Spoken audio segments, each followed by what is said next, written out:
Alors, j'espère tout d'abord que vous allez bien et que vous êtes prêts à reprendre avec beaucoup de courage les quelques séances qui restent avant l'examen. Donc, aujourd'hui, on va continuer avec le cours de le chapitre 2 de la transformée de Fourier, de la transformation de Fourier. Je rappelle donc brièvement ce qu'on a fait dans ce chapitre-là. On a commencé par une définition de la transformée et de la transformation de Fourier. On a donné des exemples de calcul de transformée de Fourier, à savoir la fonction porte, la fonction triangle, la fonction exponentielle et la fonction gaussienne. Et je vous rappelle que je vous ai dit que pour ces exemples de calcul, dorénavant, vous pouvez utiliser le résultat directement. Donc, quand vous avez un spectre à calculer et quand il s'agit d'une fonction qui va s'exprimer à l'aide de ces fonctions-là, vous pouvez utiliser le résultat directement. Celui qu'on a trouvé, vous pouvez l'utiliser directement sans reprendre les calculs. Alors ensuite, on a vu la dernière fois aussi la formule d'inversion de la transformée de Fourier. Il s'agit de la formule qui nous donne le signal à partir de son spectre. Donc, bien sûr, sous certaines conditions, on peut récupérer l'expression du signal quand on a l'expression de son spectre. Et il s'agit d'une formule qui s'exprime également à l'aide d'une intégrale. Après, on a abordé les propriétés de la transformation de Fourier. On a commencé par la première propriété qui est la linéarité. Qui dit intégrale dit automatiquement linéarité. On a donné aussi la transformée de Fourier de f de ax, donc l'effet d'une dilatation. Ensuite, nous avons donné aussi la transformée de Fourier d'un signal qui est décalé sur l'axe des temps. Autrement dit, vous le translatez, donc vous obtenez un signal f de x moins x0 ou f de t moins t0. Ensuite, on a donné aussi la transformée de Fourier de la dérivée, le signal f', donc qui s'exprime, son spectre s'exprime à l'aide du spectre de f. La dérivée f' a un spectre qui vaut 2i plies fois f chapeau de s. Là, donc, on arrive à une sixième propriété qui est la transformée de Fourier du produit de convolution. Alors, comme vous n'avez pas vu le produit de convolution l'année dernière, donc je vais rappeler ce que c'est que le produit de convolution. Bon, je vais rappeler, et comme vous ne l'avez pas vu, donc en fait, je vais le définir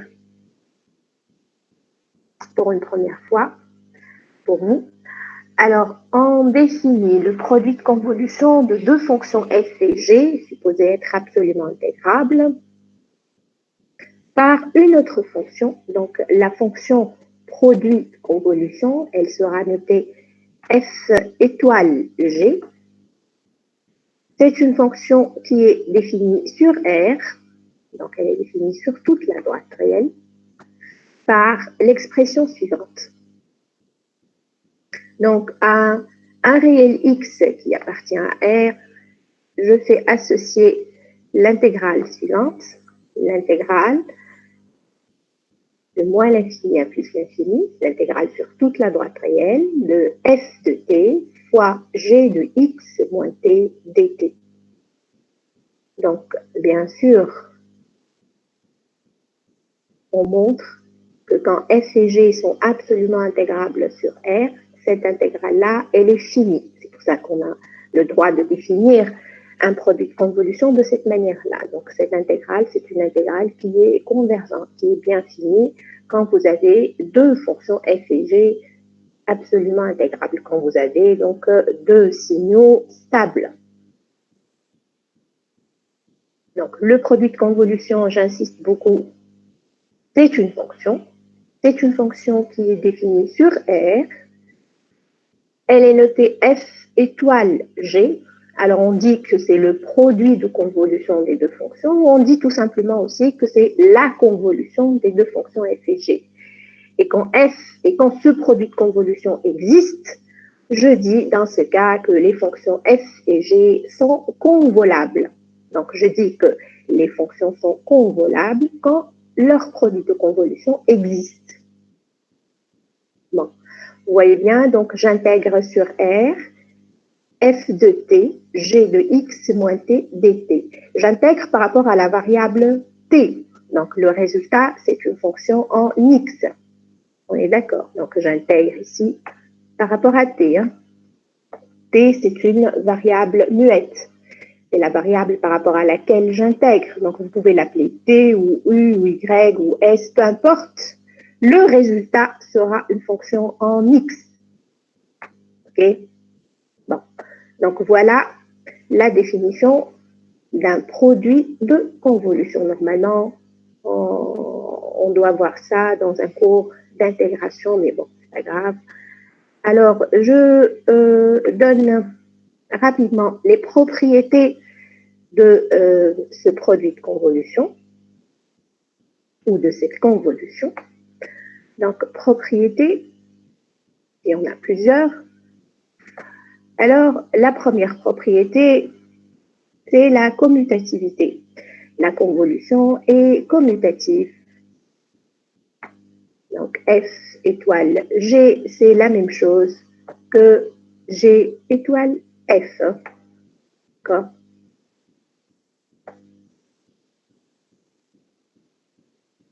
Donc, la convolution ou le produit de convolution est commutatif. En effet, il suffit juste de partir de la définition de F étoile G. Donc, on a dit F étoile G, c'est l'intégrale de F étoile G au point X. C'est l'intégrale de F de T, G de X moins T dt. Il suffit juste de faire le changement de variable Y égale X moins T. N'oubliez pas, on intègre par rapport à T. Donc, je vais faire le changement de variable Y égale X moins T. X est fixé. Donc, dy, c'est moins dt. Quand t tend vers moins l'infini, y va tendre vers plus l'infini. Et quand t tend vers plus l'infini, y va tendre vers moins l'infini. Donc, il y a une inversion des bornes. Il y a le dt qui vaut moins dy. Donc, finalement, ça se compense. Je vais garder les mêmes bornes et je vais mettre dy. OK? Donc, y vaut x moins t. Donc, je vais avoir g de x moins t qui sera remplacé par g de y et f de t qui sera remplacé par f de x moins y. T vaut x moins y. Et ce que je récupère, ça, c'est exactement la définition du produit de convolution de g étoile f au point x. Donc, on a montré que pour tout réel x, f étoile g au point x est égal à g étoile f au point x. Donc, le produit de convolution est commutatif. D'accord? Alors, on montre de la même manière aussi que le produit de convolution est associatif. Donc, si je prends trois fonctions f, g et h, et si, bien sûr, tous ces produits de convolution sont définis, alors on montre que f étoile g étoile h, c'est la même chose que f étoile g étoile h. Et il suffit juste de suivre les changements de variables qui ont été faits ici dans cette preuve. Alors, la troisième propriété, la convolution est distributive par rapport à l'addition. Donc, f étoile lambda g plus bêta h, c'est lambda fois f étoile g plus bêta fois f étoile h. Donc là, on est en train juste d'utiliser les propriétés de la linéarité de l'intégrale, tout simplement. Bon, alors pour se fixer un peu les idées et comprendre mieux comment se présente ce produit de convolution, on va calculer le produit de convolution de deux fonctions portes. Bien sûr, donc la fonction porte, elle est absolument intégrable, c'est un signal stable, c'est un signal qui vit uniquement entre moins 1,5 et 1,5 ou 1, ailleurs c'est un signal qui est nul. Donc je me propose de calculer pi étoile pi. Donc on est dans le cas où f est égal à g. Donc en fait, pour calculer ce produit de convolution, je dois évaluer cette intégrale pi étoile pi au point x pour tout x appartenant à R. Hein. Donc j'insiste beaucoup, le produit de convolution est défini sur R, sur toute la droite réelle. Donc je dois donner l'expression de pi étoile pi pour n'importe quel réel x. Alors, ça vaut l'intégrale sur R de pi de t, pi de x moins t et t. Alors, il se trouve que sur cette intégrale-là, ce qui varie, c'est t. Hein, de x, il est fixé. Le t varie de moins l'infini à plus l'infini. Je veux remplacer pi de t par son expression. Je sais que pi de t vaut 1 entre moins 1,5 et 1,5 et vaut 0 ailleurs. Je veux remplacer pi de x moins t par son expression également. Je sais que pi de x moins t vaut 1 si x moins t ou t moins x est compris entre moins 1,5 et 1,5 et 0 ailleurs. Donc pi de x moins t vaut 1 si x est compris entre moins 1,5 plus x et 1,5 plus x. Donc finalement, je comprends tout de suite, d'après cette petite analyse, que pour pouvoir remplacer pi de t et pi de x moins t par leurs valeurs respectives, alors quand je parle de leurs valeurs respectives, ça va être soit 1 soit 0 dans tous les cas, n'est-ce pas? Donc je veux remplacer ces deux fonctions-là par leurs valeurs respectives. Donc je suis obligée, je n'ai pas le choix. Je suis obligée de faire quoi? Pour pouvoir remplacer pi de t et pi de x moins t par leur valeur. Je vous écoute. D'après vous, je dois faire quoi?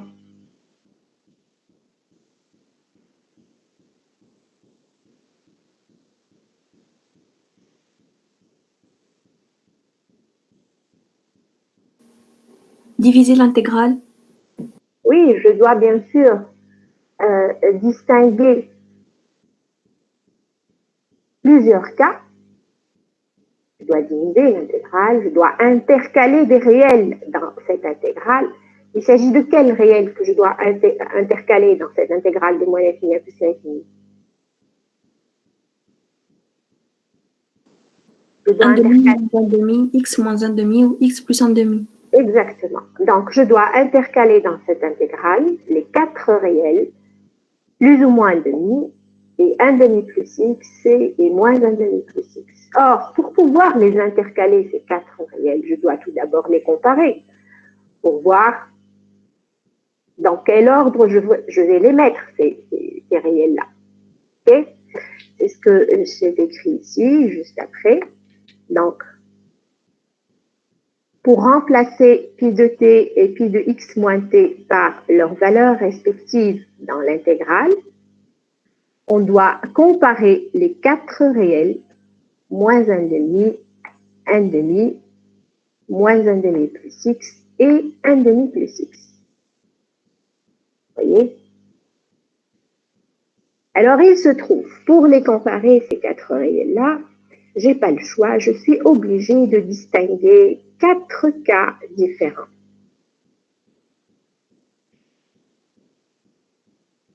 Pourquoi quatre cas?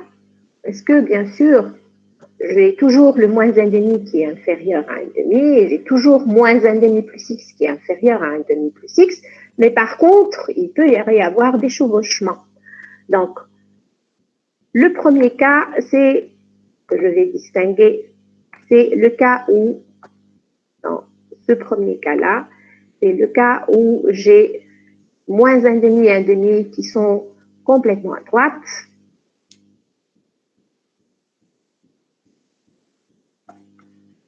Et à gauche, j'ai moins 1,5 plus x et 1,5 plus x. Donc, moins 1,5 plus x, 1,5 plus x, moins 1,5 et 1,5. Alors, prenez un stylo, une feuille, mettez juste sur un axe réel, positionnez juste ces 4 réels. Donc, sur une droite réelle, en premier lieu, je vais me placer dans ce cas-là. Donc, moins 1,5 plus x, ensuite 1,5 plus x, ensuite moins 1,5 et ensuite 1,5. Alors, le moins 1,5 plus x, 1,5 plus x, ça c'est quoi? Ça c'est l'intervalle dans lequel vit la fonction pi de x moins t.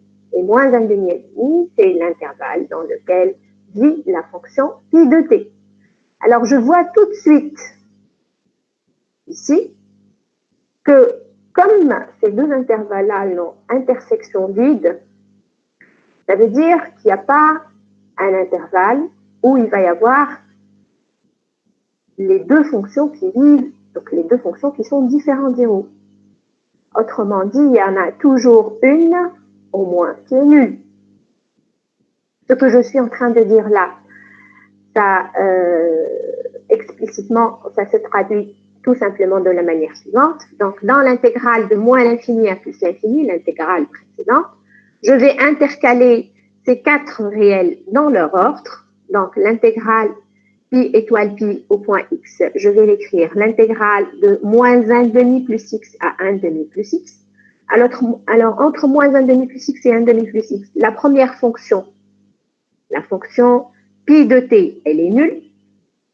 La deuxième fonction pi de x moins t, elle vaut 1. C'est ce qui est écrit ici. Donc, ça fait 0 fois 1 entre moins 1,5 plus x et 1,5 plus x. Alors, entre 1,5 plus x et moins 1,5, les deux fonctions sont nulles.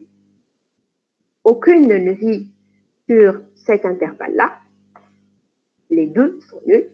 Entre moins 1,5 et 1,5, il y a la fonction pi de t qui vaut 1 et la fonction pi de x moins t qui est nulle. Donc, finalement, sur ces trois intervalles-là, on a toujours au moins une qui est nulle. Donc, finalement, pi étoile pi au point x sera nul. Tout le temps. Pi étoile pi au point x qui est l'intégrale de moins l'infini à plus l'infini de pi de t fois pi de x moins t dt. Alors, le cas que je viens de considérer, c'est-à-dire ce cas-là, le cas où moins 1,5 plus x est inférieur à 1,5 plus x qui est inférieur à moins 1,5 qui est inférieur à 1,5, j'ai ici, comme vous le voyez, 1,5 plus x qui est inférieur à moins 1,5. Vous voyez, comme 1,5 plus x est inférieur à moins 1,5. Donc, en fait, je suis dans un premier cas où x est inférieur ou égal à moins 1.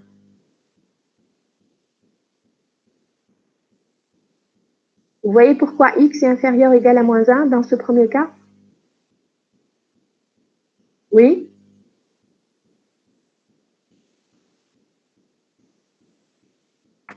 Parce qu'on s'est placé dans le cas où 1,5 plus x est inférieur ou égal à moins 1,5. Donc, x est inférieur ou égal à moins 1. Alors, une fois que vous avez compris ce premier cas-là, donc ça va se faire exactement de la même manière pour les trois autres cas.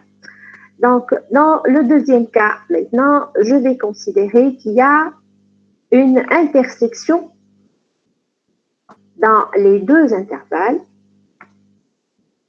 sur lesquels vivent les fonctions pi de x moins t et pi de t. Donc, on va se placer dans le cas où vous avez moins 1,5 plus x est inférieur à moins 1 demi, qui est inférieur à son tour à 1 demi plus x, qui est inférieur à 1 demi. Donc, en fait, les deux intervalles sur lesquels vivent pi de t et pi de x moins t ont un intervalle d'intersection, qui est lequel? Qui est moins 1 demi et 1 demi plus x. Alors, je vais intercaler dans l'intégrale de moins l'infini à plus l'infini ces quatre réels dans leur ordre. Sur le premier intervalle, moins 1 demi plus x, moins 1 demi,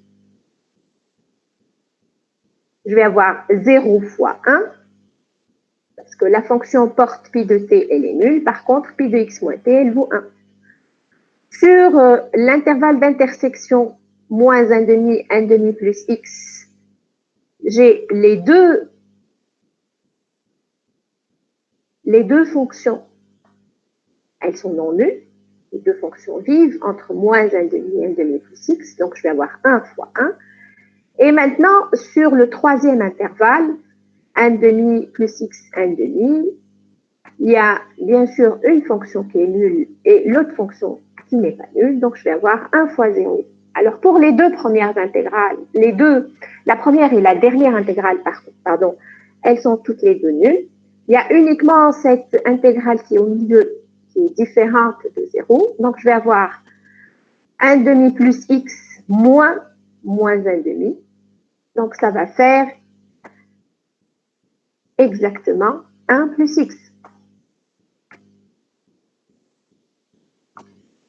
Et avoir pi étoile pi au point x, qui vaut 1 demi plus x moins 1 demi, ça va faire 1 plus x.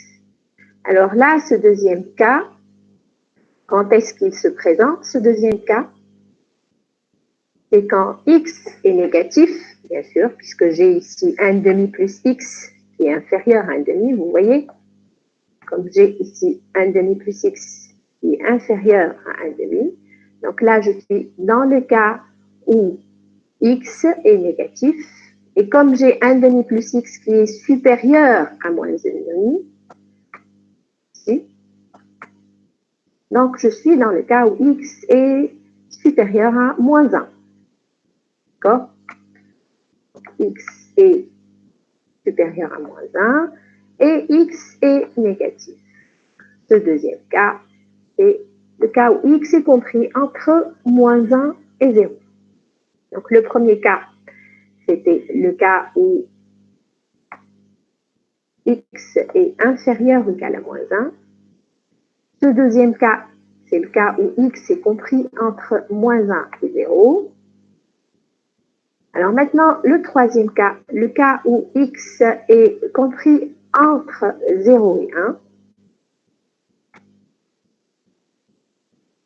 Alors dans ce cas-là, dans le cas où x est compris entre 0 et 1, je vais avoir également un chevauchement des deux intervalles sur lesquels vivent les deux fonctions pi de t et pi de x moins t. Donc dans ce cas-là, donc regardez, je vais avoir moins 1 demi qui est inférieur à moins 1 demi plus x.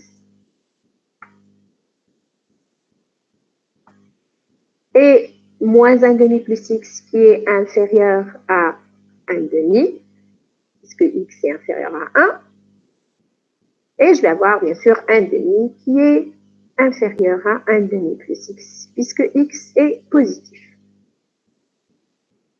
Donc comme tout à l'heure, je vais intercaler dans l'intégrale de moins l'infini à plus l'infini ces quatre réels. Bien sûr, à chaque fois, l'intégrale de moins l'infini au premier réel que j'intercale et l'intégrale du dernier réel que j'intercale à plus l'infini sont toutes les deux nulles, puisque les deux fonctions sont nulles à ce moment-là. D'accord? Donc, c'est pour ça que je garde uniquement à chaque fois trois intégrales, la somme de trois intégrales uniquement. Donc, ici, je vais intercaler moins 1 demi plus x. Pi de t, elle est nulle. Pi de x moins t, pi de t, pardon, elle vaut 1. Pi de x moins t, elle est nulle. Donc, ça va faire 1 fois 0. Entre moins 1 demi plus x et 1 demi, là, les deux fonctions vivent, donc les deux fonctions valent 1. Entre 1 demi et 1 demi plus x, la fonction pi de t, elle est nulle, et la fonction pi de x moins t, elle vaut 1.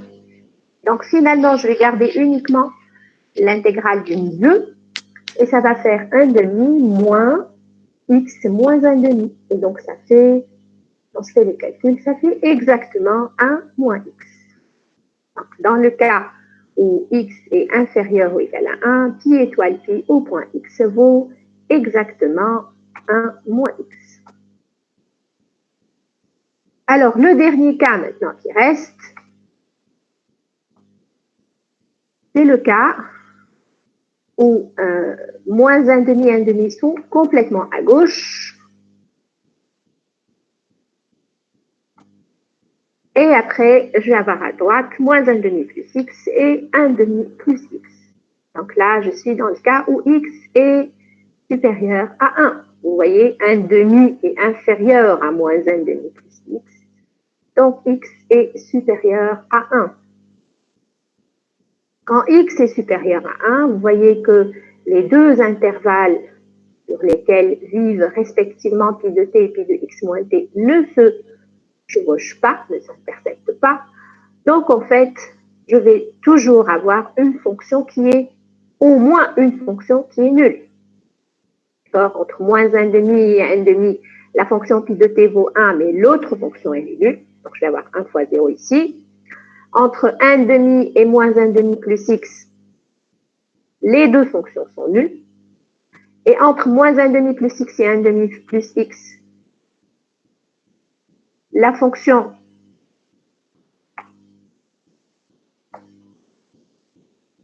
pi de t, elle est nulle, et la fonction pi de x moins t, elle vaut 1. Donc finalement, ça va donner 0. Alors, si je récapitule ce que je viens de trouver, donc, pi étoile pi de x, elle vaut 1 moins x si x est compris entre 0 et 1, elle vaut 1 plus x si x est compris entre moins 1 et 0, et elle est nulle ailleurs. Donc 1 moins x si x est compris entre 0 et 1, 1 plus x si x est compris entre moins 1 et 0, nul ailleurs. Ça correspond exactement à la fonction 1 moins valeur absolue de x si x en valeur absolue inférieure à 1 et 0 ailleurs. Ça, on reconnaît exactement quelle fonction?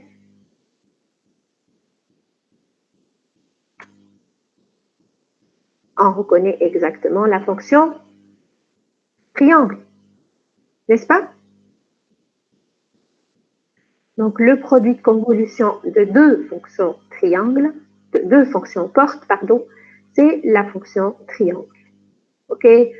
Donc, ça, c'était juste un exemple pour vous montrer comment on calcule un produit de convolution. Vous l'avez compris, le problème, c'est à chaque fois, comme on veut remplacer les deux fonctions à convoler par leur expression, mais en fait, l'une, c'est une fonction en t, l'autre, c'est une fonction en x moins t. Donc, en fait, pour pouvoir remplacer f de t et g de x moins t par leurs valeurs respectives, il faut distinguer plusieurs cas selon, bien sûr, les deux fonctions f et g. Et il faut, bien sûr, n'oubliez pas, il faut donner l'expression de f étoile g au point x pour n'importe quelle valeur de x. OK? Bon, alors pourquoi ce produit de convolution, on vient de l'introduire à ce stade, et comment donc ce produit de convolution va se manifester avec la transformée de Fourier. Parce que notre but, bien sûr, on est en train juste de donner les propriétés de la transformée de Fourier. Alors justement, quand je prends deux fonctions f et g absolument intégrables, qui admettent des transformées de Fourier, donc autrement dit deux signaux f et g réguliers et stables, alors on va montrer tout de suite que la transformée de Fourier du produit de convolution, c'est exactement le produit des transformées de Fourier. Donc, transformée de Fourier de f étoile g, c'est f chapeau fois g chapeau.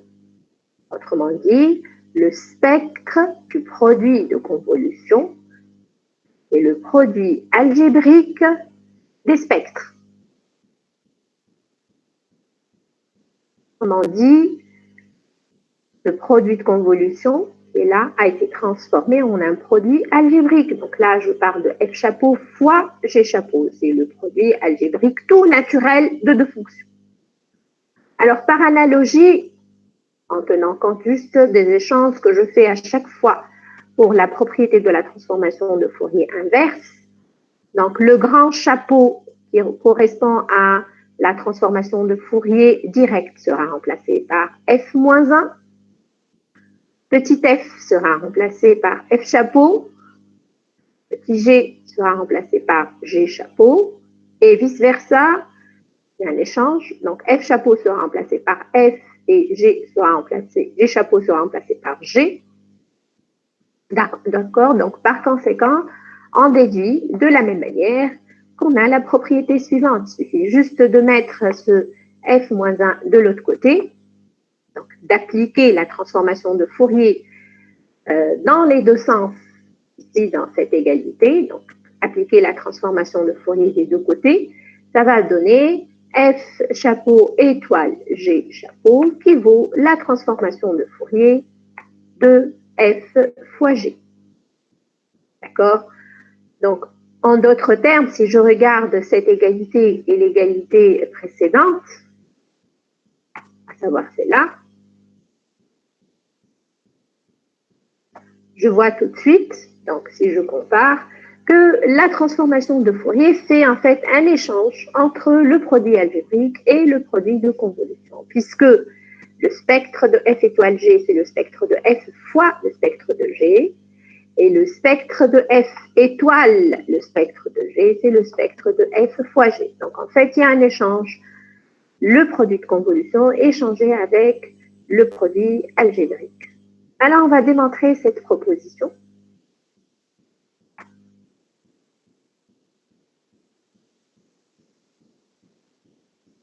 Autrement dit, donc, je veux montrer que le spectre de f étoile g, c'est exactement f chapeau fois g chapeau. Donc, je vais partir de la fonction qui est à gauche et montrer qu'elle est égale à la fonction qui est à droite de cette égalité, dans cette égalité-là.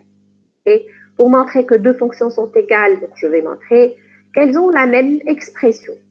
Donc, je vais montrer que la transformée de Fourier de f étoile g au point S, c'est f chapeau de S fois g chapeau de S. Alors, je vais partir de la définition de la transformée de Fourier de f étoile g au point S. Donc, j'applique la définition de la transformée de Fourier. Donc, c'est l'intégrale sur R de f étoile g de t exponentielle moins 2 ici st dt. J'intègre par rapport à t, j'intègre par rapport à t qui varie de moins l'infini à plus l'infini. Le résultat, bien sûr, c'est une fonction en S. On est d'accord jusque-là?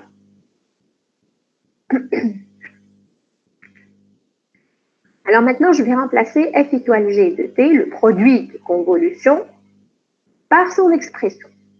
Donc, par définition, f étoile g de t sera remplacé par l'intégrale sur R de f de t moins u, g de u, du. U, c'est une variable muette.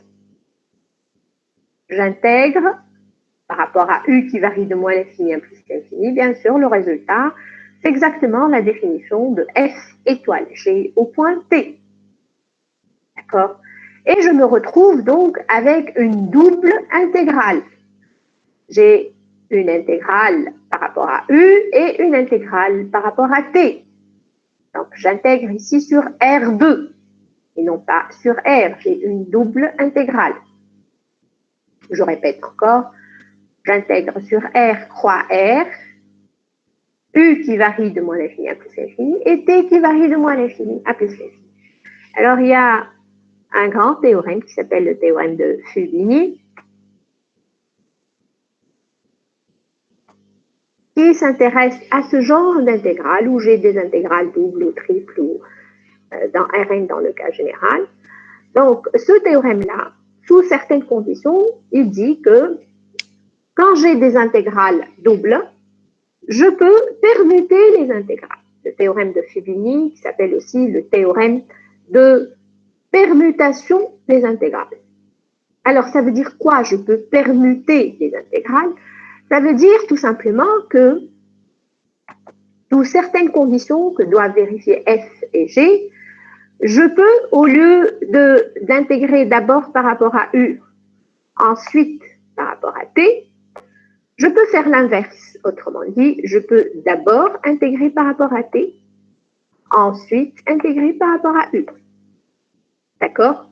Je répète encore, le théorème de Fibini s'appelle aussi le théorème de permutation des intégrales.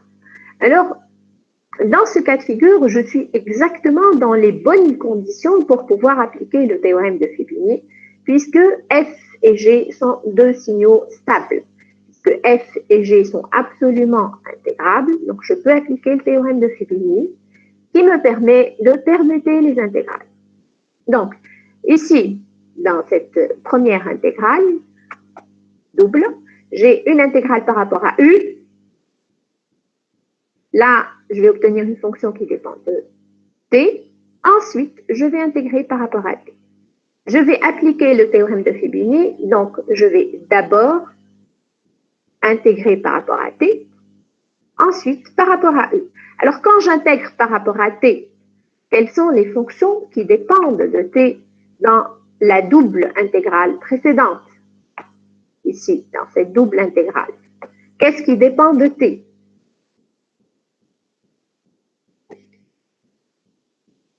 Je vous écoute. F de T moins U est exponentiellement 2i pi st. Exactement.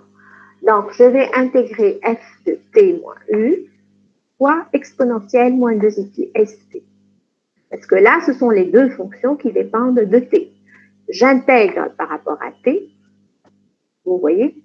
Ensuite, je vais intégrer par rapport à u. Ce qui reste, donc, ça va être g de u, du. D'accord? Bon. Alors, pour cette première intégrale, l'intégrale par rapport à t, qui varie de moins l'infini à plus l'infini, de f de t moins u, exponentielle moins 2i pi st dt.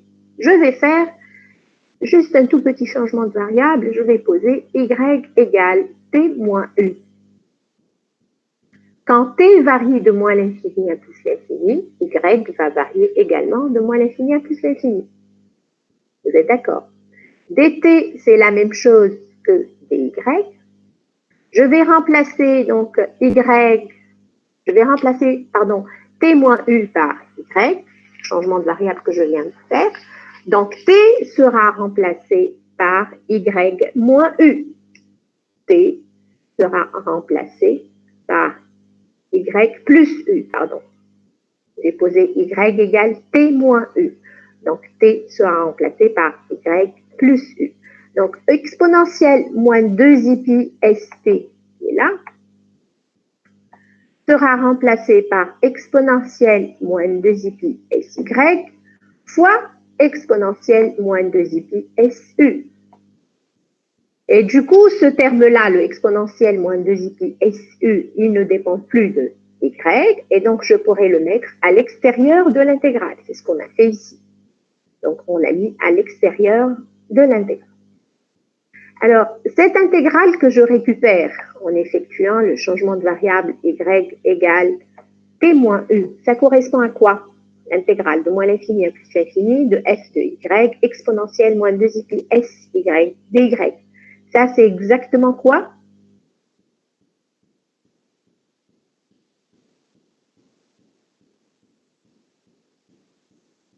Ça correspond à quoi?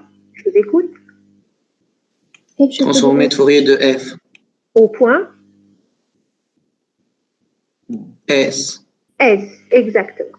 Donc ça, c'est exactement f chapeau au point S.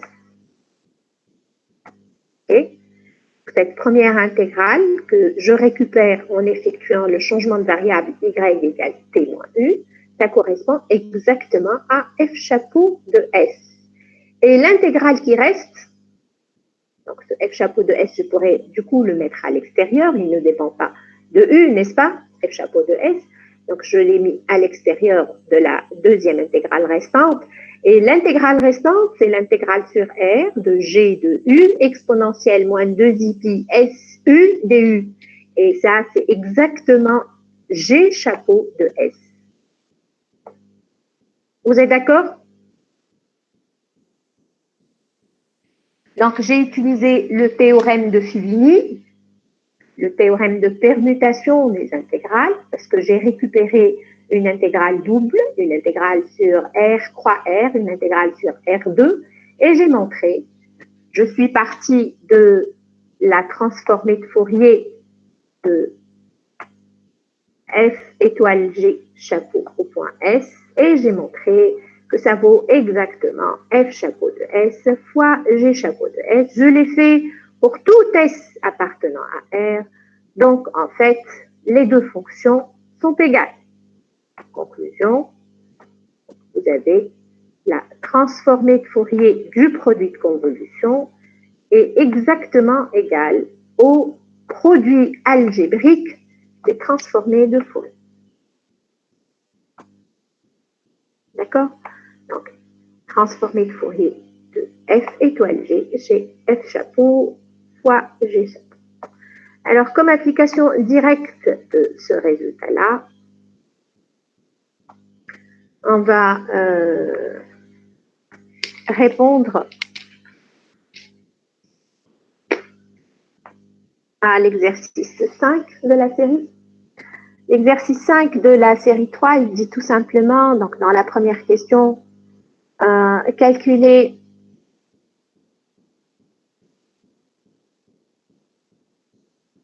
le produit de convolution de deux fonctions portes.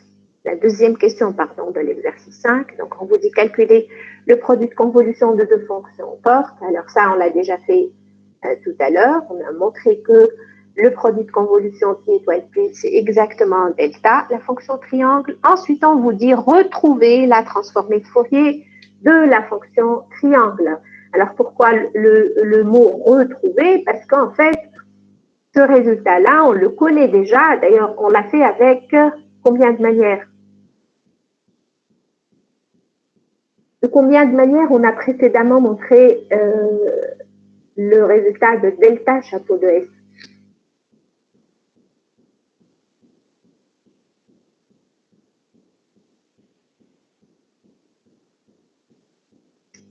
Je vous écoute.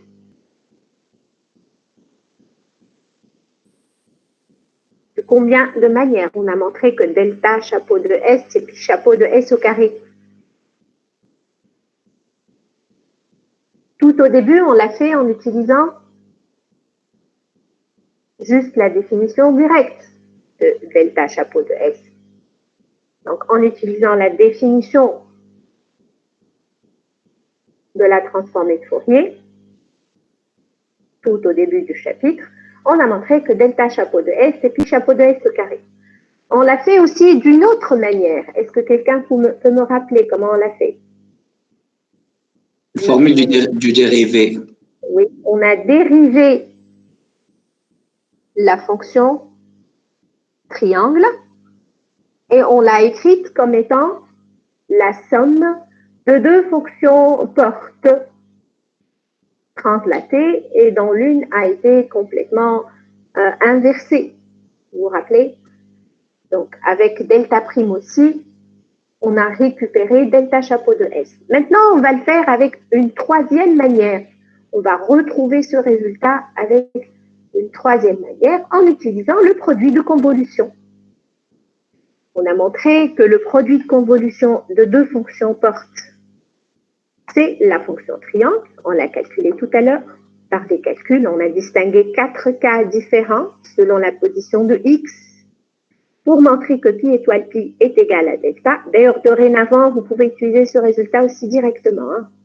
Le produit de convolution de deux fonctions portes est une fonction triangle.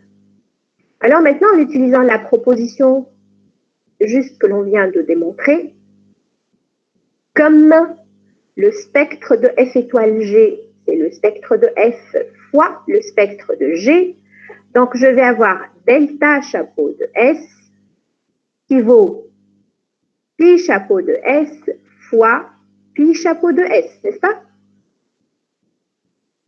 On est dans le cas où F est égal à G ici. Donc, je vais avoir delta chapeau de S qui vaut pi chapeau de S fois pi chapeau de S. Donc, ça fait exactement pi chapeau de S au carré. Et ça fait donc sinus pi S sur pi S au carré, si S est différent de 0, et ça fait 1 si S est égal à 0. OK? Et je retrouve le résultat précédent. Bon. Alors, donc là, on a terminé avec les propriétés de la transformée de Fourier. Donc, on a juste rajouté aujourd'hui une dernière propriété. C'est une propriété très importante. C'est la propriété qui concerne le produit de convolution. Donc, en fait, le produit de convolution intervient énormément dans la transformée de Fourier. D'ailleurs, il va aussi intervenir même dans le chapitre prochain, la transformée de Laplace. Alors, vous avez aussi une autre application de ce résultat que l'on vient juste de voir dans l'exercice 4. Vous pouvez bien sûr maintenant reprendre l'exercice 4, faire l'exercice 4 et ensuite vérifier votre travail avec la correction qui a été mise sur la plateforme. OK? Donc, dans l'exercice 4 aussi, vous avez une application.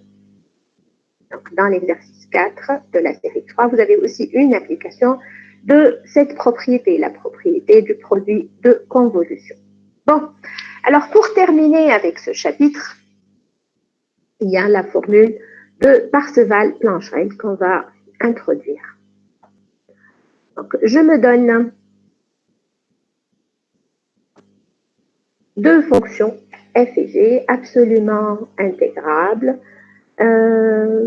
qui modélisent deux signaux réguliers et stables. Donc, on démontre, sous réserve de convergence des intégrales, la formule de Parseval-Plancherel suivante. On peut démontrer cette formule. Vous pouvez comprendre la démonstration. Je l'ai faite auparavant avec des promotions intérieures, mais là, faute de temps, on va admettre cette formule-là. D'accord? Donc, cette formule, elle dit tout simplement, la formule de Parseval-Plancherel, qu'est-ce qu'elle dit? Elle dit que l'intégrale de f de t, g de t bar dt est exactement égale à l'intégrale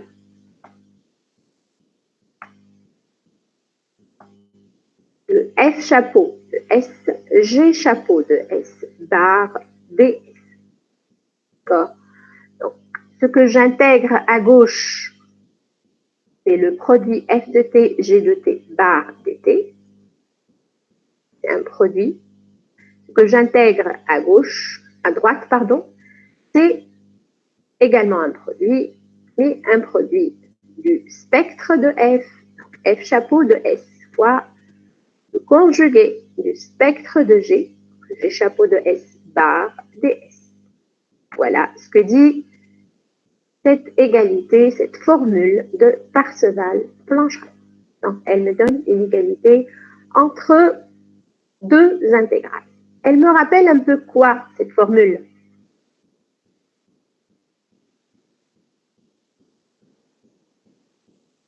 Par analogie à ce qu'on a fait au premier chapitre.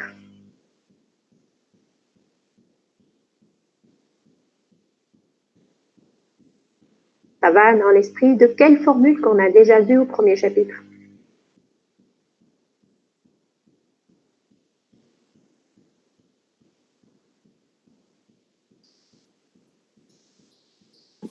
La formule de Bessel-Parseval.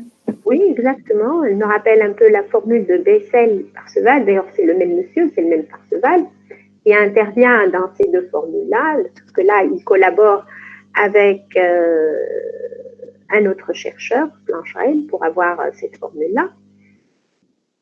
Donc là, j'ai l'égalité entre deux intégrales bien définies. Et dans le cas particulier où f coïncide avec G, donc si F est égal à G, j'obtiens la formule de Parseval tout court. Il y a un cas particulier de la formule de Parseval-Plancherel. Donc, à gauche, je vais avoir f de t fois f de t bar. F de t fois f de t bar. Dans notre cas, tous les signaux qu'on est en train de voir, ce sont des signaux à valeur réelle et non pas complexes. Donc, en fait, on peut ne pas mettre ici g de t bar et mettre tout simplement fois g de t. De ôter la partie conjuguée parce que les signaux qu'on est en train de traiter, ce sont des signaux à valeur réelle et non pas à valeur complexe. Mais même si les signaux sont à valeur complexe, donc la formule reste encore valable. D'accord? Donc du coup, ici, au lieu de mettre f, module de f de t au carré, on peut tout simplement mettre f de t tout court au carré dans la formule de Parseval, dans le cas particulier. Ok? Par contre, ici, pour le spectre, je sais que f chapeau de S et g chapeau de S sont en général des complexes. Donc, n'oubliez pas de mettre ici la partie conjuguée. D'accord? Donc là, je vais avoir f chapeau de S fois f chapeau de S bar, et ça va me donner le module de f chapeau de S au carré. Donc, l'intégrale de moins l'infini à plus l'infini de f de t au carré égale l'intégrale de moins l'infini à plus l'infini de module de f chapeau de S au carré. Okay? Bon, alors, je reviens un peu, comme toujours, au langage des physiciens et des ingénieurs. Donc, en physique, si f de t représente un signal régulier et stable, alors l'intégrale de moins l'infini à plus l'infini t représente l'énergie totale de ce signal. Donc, faites attention, l'énergie d'un signal régulier et stable, c'est l'intégrale sur R de f de t au carré dt. Pardon.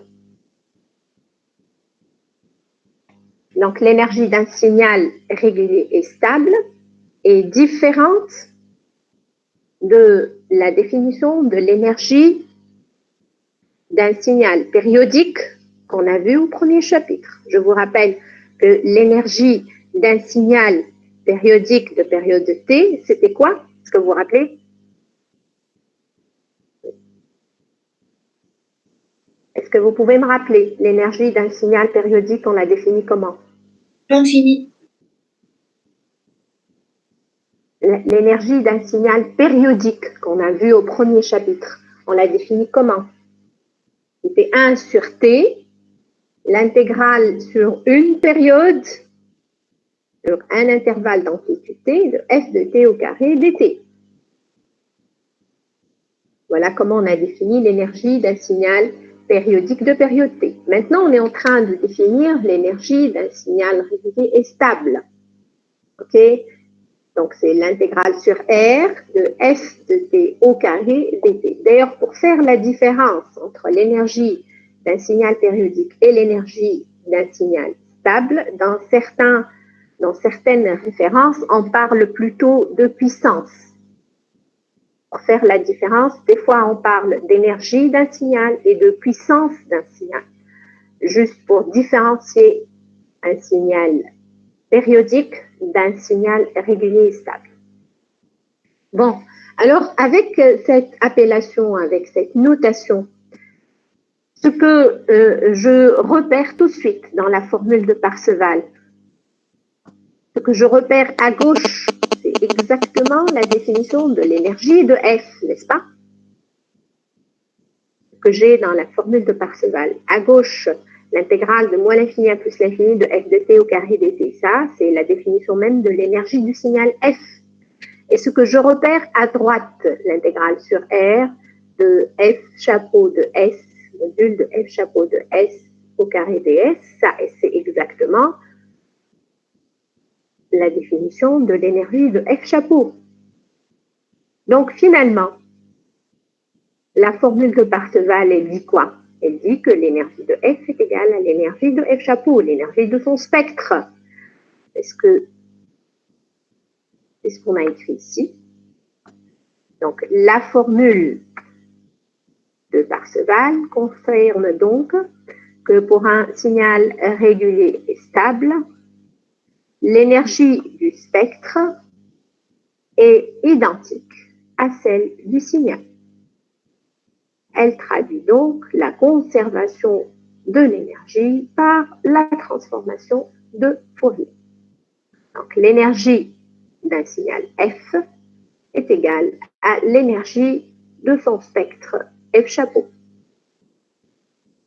D'accord? Donc la formule de Parseval traduit la conservation de l'énergie par la transformation de Fourier. Donc dans ce genre de transformation, je n'ai pas de perte d'énergie.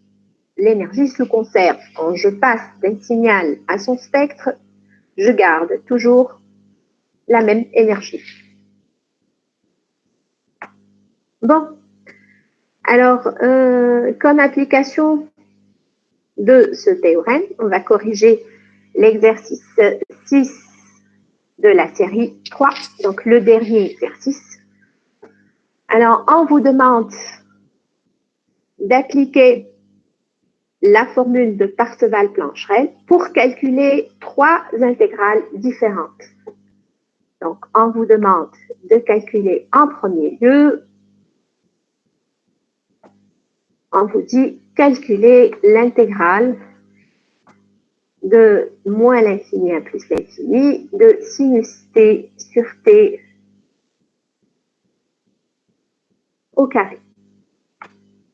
Donc, on vous dit calculer cette intégrale en utilisant la formule de Parseval-Plancherel.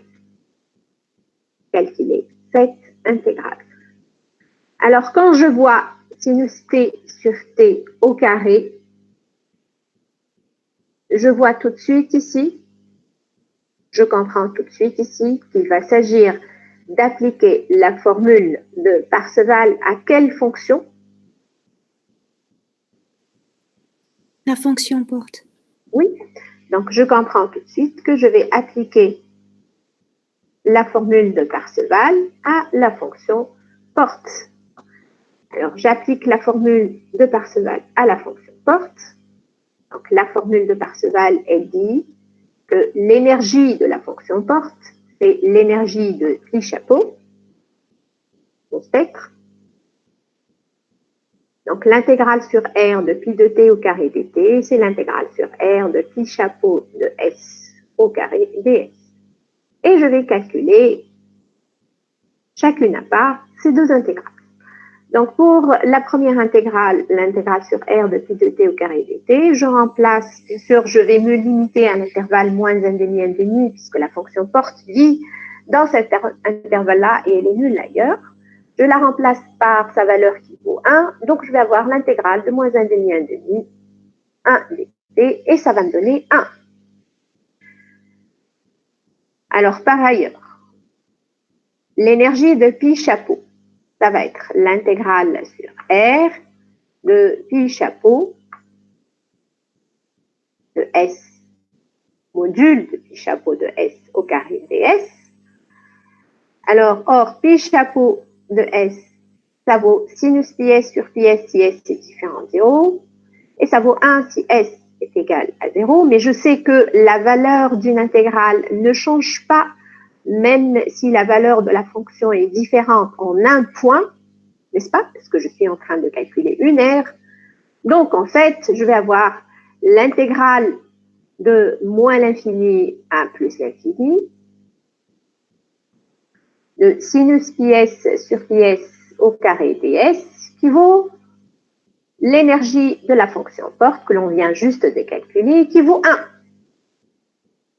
Vous êtes d'accord? Donc, j'ai juste remplacé pi chapeau de s par sinus pi s sur pi s et j'ai pris donc le carré de pi chapeau de s. Le module ici de pi chapeau de s est exactement égal à sinus pi s sur pi s. Il s'agit d'un réel. N'oubliez pas que la fonction porte, c'est une fonction paire.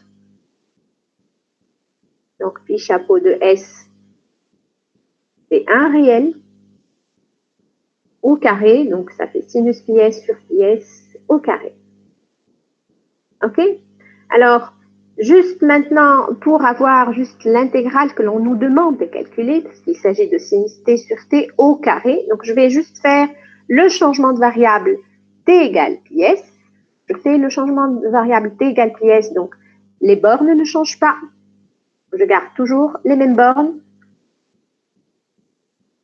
Je vais avoir sinus t sur t au carré. ds sera remplacé par dt sur pi. Donc finalement, l'intégrale sur r de sinus t sur t au carré dt vaut pi. Ça, c'est exactement l'intégrale qu'on nous demande de calculer. Une intégrale impropre, c'est une intégrale indéterminée qu'on est en train de calculer.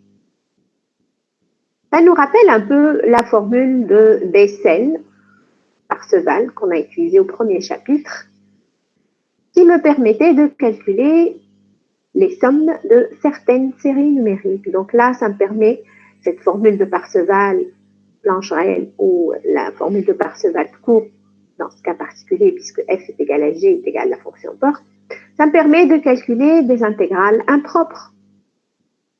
OK? Alors, si la question c'était calculer l'intégrale de 0 à l'infini et non pas de moins l'infini à plus l'infini, comment on aurait fait? Si la question posée c'était calculer l'intégrale de 0 à l'infini de sinus t sur t au carré dt. Je vous écoute. On devait sauver, prévu sauver. Oui, on utilise dans ce cas donc la parité de la fonction.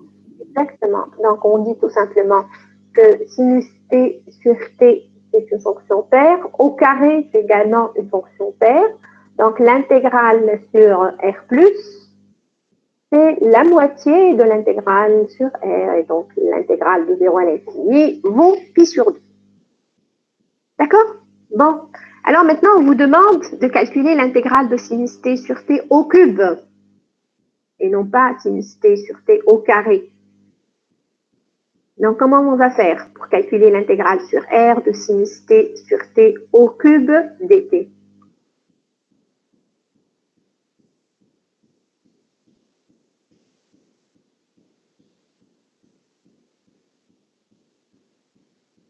Comment on fait d'après vous?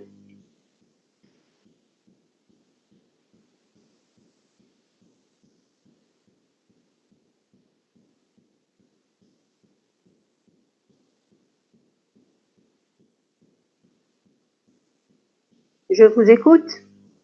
Qu'est-ce que vous proposez pour calculer l'intégrale sur R de sinus t sur t au cube?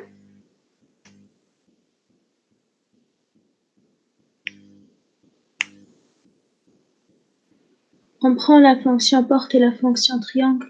Voilà. Donc, cette fois-ci, on ne va pas utiliser la formule de Parseval tout court, le cas particulier où f égale à g. On va utiliser plutôt la formule générale.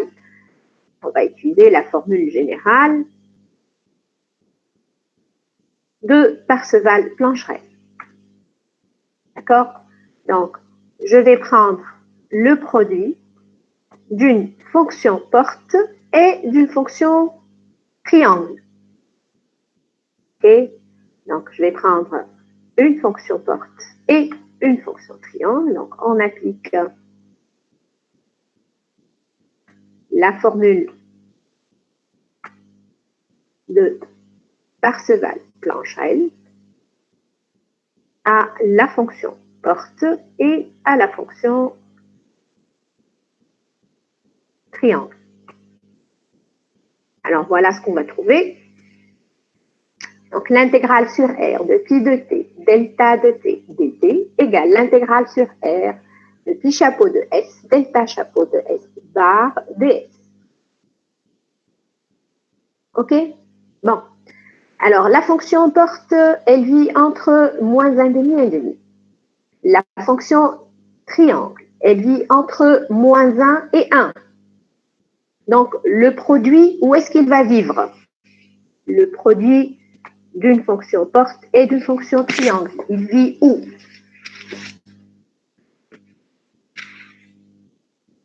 Moins 1,5, 1,5. Exactement. Donc, comme la fonction porte, elle vit entre moins 1,5 et 1,5, la fonction triangle vit entre moins 1 et 1. Donc, le produit va vivre dans l'intersection, c'est-à-dire il va vivre entre moins 1,5 et 1,5. Bon, la fonction porte, c'est une fonction paire. La fonction triangle, c'est également une fonction paire. Donc, le produit, c'est une fonction paire. C'est une fonction paire qui vit entre moins 1,5 et 1,5. Donc, je peux écrire que c'est 2 fois l'intégrale de 0 à 1,5. Vous êtes d'accord? Il s'agit d'une fonction paire. Et entre 0 et 1,5, la fonction porte, elle vaut 1. Donc, j'ai 1 fois la fonction triangle qui vaut 1 moins t. Donc, je vais avoir 2 fois l'intégrale de 0 à 1,5, 1 moins t dt. Alors, vous calculez cette intégrale et ça va donner exactement 3/4. Donc, d'après la formule de Parseval-Plancherel, je remplace donc, pi chapeau de S par sinus pi S sur pi S, delta chapeau de S par sinus pi S sur pi S au carré. Donc, je vais obtenir l'intégrale de moins l'infini à plus l'infini, sinus pi S sur pi S au cube, qui vaut le 3/4 qu'on vient juste de donner ici, de trouver ici. C'est-à-dire l'intégrale sur R de pi de t, delta de t bar dt. Et maintenant, comme tout à l'heure, il suffit juste de faire le changement de variable t égale pi s et on va retrouver le résultat de l'intégrale demandée. Donc, l'intégrale que l'on vous demande de calculer, l'intégrale de moins l'infini à plus l'infini de sinus t sur t au cube, c'est exactement 3 pi sur 4. OK? Bon.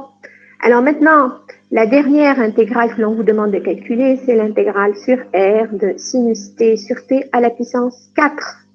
Vous l'avez compris, bien sûr, ici, il s'agit de calculer, il s'agit d'appliquer la formule de Parseval, cette fois-ci, à la fonction triangle. C'est la fonction triangle caractérisée par un spectre qui vaut sinus pi s sur pi s au carré. Donc, quand je l'élève encore au carré, ça va donner sinus pi s sur pi s à la puissance 4. Donc, je fais exactement la même chose. Je calcule l'énergie du signal triangle. J'utilise toujours la parité, donc l'intégrale sur R de delta de t au carré de t. Ça va donner 2/3. Ensuite, je fais le changement de variable t égale pi s dans cette intégrale-là. Et on va obtenir l'intégrale sur R de sinus t sur t à la puissance 4 dt qui vaut 2pi sur 3. Donc, on a calculé les 3 intégrales données dans l'exercice 6.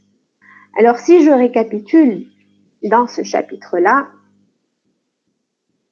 il y a 2 formules ou 2 théorèmes qui me permettent de calculer des intégrales. Exactement comme dans le cas du premier chapitre, le chapitre de la série de Fourier. Dans le premier chapitre, le chapitre de série de Fourier et coefficient de Fourier, quels sont les théorèmes qui me permettaient de calculer des sommes de séries numériques? Que vous pouvez me rappeler?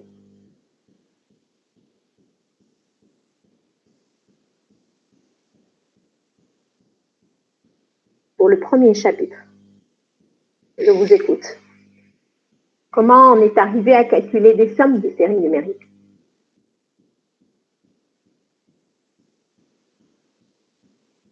Développement en série de Fourier. Oui, c'est-à-dire en appliquant le théorème de Dirichlet, n'est-ce pas? Donc, en appliquant le théorème de Dirichlet, en choisissant des valeurs bien particulières de x dans le théorème de Dirichlet, on peut calculer des sommes de séries numériques. Donc ça, c'était la première manière. Et on pouvait aussi calculer la somme d'une certaine série numérique bien spécifique en appliquant la formule de Bessel-Parseval. N'est-ce pas? Oui, exactement. Donc, je sais que l'énergie d'un signal périodique, ça vaut donc 1 sur t, l'intégrale sur une période t de f de t au carré dt, c'est a0 au carré plus 1 demi, la somme de 1 carré plus bn carré. Donc ça me donnait la somme de cette série numérique bien spécifique. Donc en fait, il y avait deux formules, deux manières différentes qui me permettaient de calculer une série numérique. Là, par analogie, dans ce chapitre 2, vous avez exactement la même chose, sauf que au lieu de calculer des séries numériques, on est en train de calculer plutôt des intégrales, pas des séries. Des intégrales sur R dans le cas général. D'accord? Donc, on est en train de calculer des intégrales. Dans tous les exercices, comme vous l'avez vu dans cette série-là, dans la série 3, il s'agit, on vous donne souvent des intégrales à calculer. Alors, ces intégrales-là, pour les calculer, vous avez aussi, dans ce chapitre-là, deux manières de le faire. Soit vous allez utiliser la formule d'inversion de la transformée de Fourier, la formule qu'on a vue la dernière séance, soit vous utilisez la formule de Parseval-Plancherel qu'on est en train juste de voir, qu'on vient juste de voir aujourd'hui. D'accord? Alors, pour la formule de Parseval-Plancherel, elle est unique, il y en a une seule et elle vous donne la valeur d'une seule intégrale. Par contre, pour la formule d'inversion qui est valable sur toute la droite réelle, à chaque fois que vous choisissez un x convenable, vous avez la valeur d'une certaine intégrale. D'accord? Bon, alors maintenant, on a terminé avec ce chapitre-là et vous pouvez revoir et reprendre toutes les questions de la série 3 qu'on n'a pas vues. À savoir là où vous avez des calculs d'intégrales, là où on utilise la formule de Parseval-Plancherel. Donc, vous pouvez reprendre et revoir les questions qui n'ont pas été abordées dans la série 3. Alors, la semaine prochaine, mardi prochain, normalement, donc on commencera le dernier chapitre, la transformée de Laplace, le chapitre 3, qui concerne la transformée de Laplace et la transformation de Laplace. Alors, on poursuit avec le cours de probabilité. Est-ce que je vous donne 10 minutes de repos ou est-ce que vous avez quelque chose après le cours de maths? Oui, madame Anna Français. À quelle heure? 11h30. 11h30. Et donc là, il est 10h moins 10. C'est ça? 9h48. Ok, alors donc je continue avec le cours de probabilité.